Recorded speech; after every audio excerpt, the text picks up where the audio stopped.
Thank you very much, Mr. Chairman. I appreciate the fact that we're holding this hearing, and I look forward to the information that our witnesses will provide to us, and I welcome the witnesses.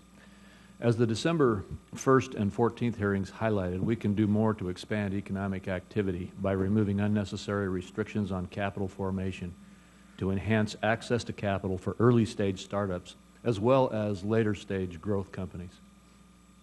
Later this week, the House of Representatives is expected to pass a package of reforms that include increasing the 500 shareholder registration threshold, expanding the scope of Regulation A offerings to $50 million, permitting general solicitation of investors in Regulation D offerings, and allowing small businesses and startups to raise capital from small dollar investors through crowdfunding, and finally providing an on-ramp that would provide emerging growth companies up to 5 years to scale up to IPO regulation and disclosure compliance.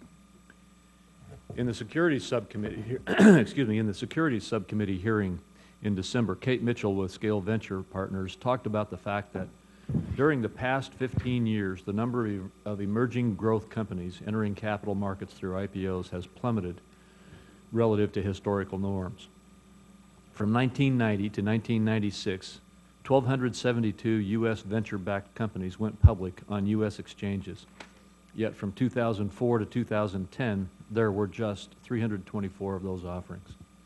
This decline is troubling, as more than 90% of company job growth occurs after an IPO.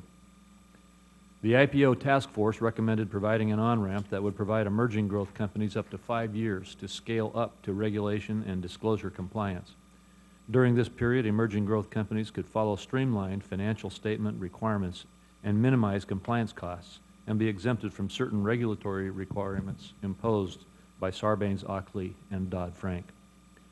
On December 8th, SBA Administrator Karen Mills and National Economic Council Director Gene Sperling posted a joint online statement about helping job creators get the capital they need by passing legislation relating to crowdfunding, Regulation A mini offerings, and creating an on-ramp for emerging growth companies.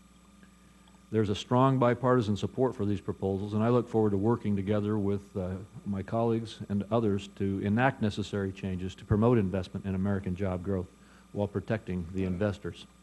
Again, Mr. Chairman, I appreciate the fact that we're holding this hearing. I look forward to the input that our witnesses will provide to us today.